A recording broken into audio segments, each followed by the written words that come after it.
we'll talk about how to organize it. Some things that a proposal must do. All right. So your proposal should be 200 to 300 words. We talked about that when we first introduced the assignment, so it's going to be really short. This can actually be difficult for a lot of students trying to be brief. It's difficult for me. So before I go to a conference to present research that I have done, I have to create a proposal. And often these proposals must be very short. It's not uncommon for them to be 200 to 250 words. So a lot of times I get my ideas down on paper and then I have to do a lot of cutting. And that is a writing challenge that I think benefits all of us. So you're going to set up a Word document, Times New Roman, 12-point font, 1-inch margins, double spaced using regular MLA formatting. You'll have a heading, but not a header. Don't use the header feature. You'll have a heading with your name, my name, the course name, and the date, and then maybe even a sort of working title, what you think you might want your research paper title to be. Okay. Then you're going to separate your proposal into three paragraphs, basically.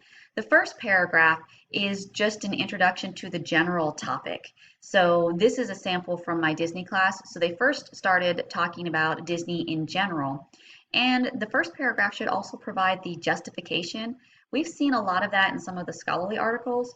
It's not necessary to justify yourself in your research paper, but it is necessary to justify yourself in a proposal. This is something that I do as a professional writer and academic myself, right? So you're going to talk about why writing about Harry Potter at all is worthy of your time and our time to read and listen to, right? So here the author talks a little bit about Disney's influence on her own life and Disney's influence on the lives of others around us.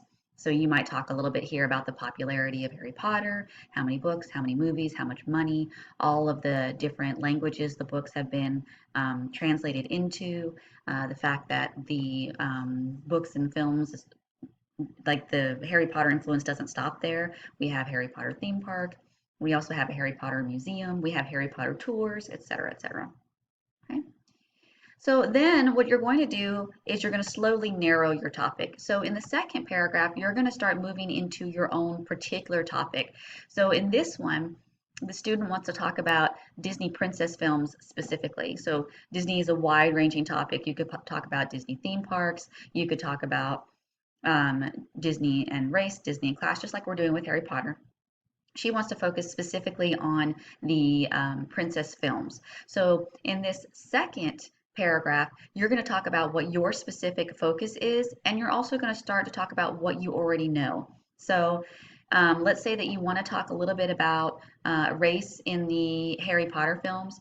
You already know from some of the scholarly articles that you've read that that J.K. Rowling was influenced in part by the Holocaust. So there's a lot of sort of references to that in the text.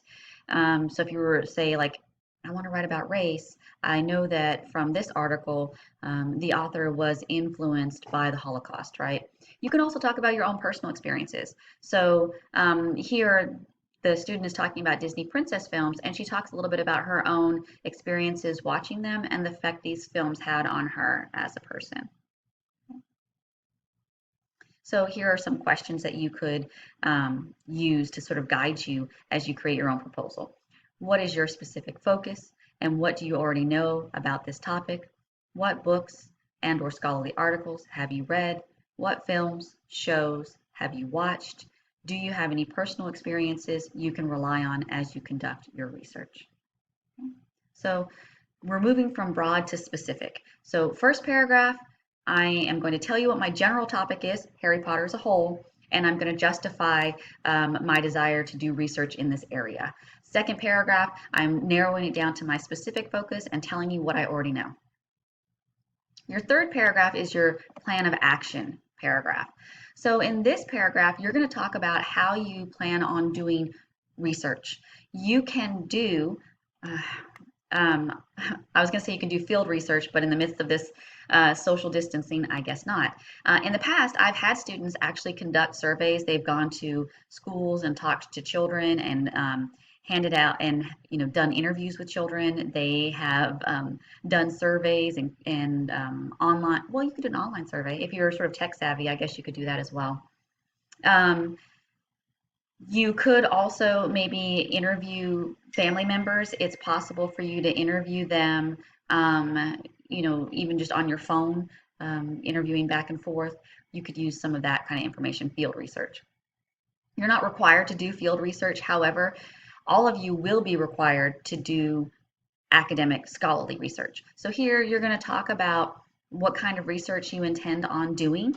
Um, Everybody should mention scholarly research. You may actually want to do some internet research. So in one of the articles that we read, in Harry's Girls, for example, the author did some internet research and looked into fan fiction and Harry Potter. So if you plan on doing some internet research, you might talk about that.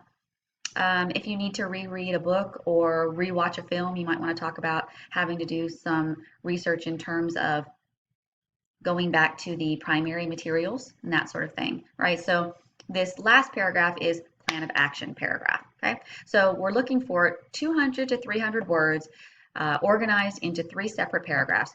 Paragraph 1, what's my general topic and why is it worthy of research? Paragraph number 2, what is my specific focus and what do I already know about this specific focus? And then paragraph number 3, what's my plan of action? How do I plan on researching? So it's really not that long. This is something you could easily knock out during that extended spring break. I recommend that you get started soon. You don't have to do any outside research to complete this particular portion of your research proposal, your research project rather, okay? So that's it for this week. I will start posting more videos for next week. I'll see y'all later.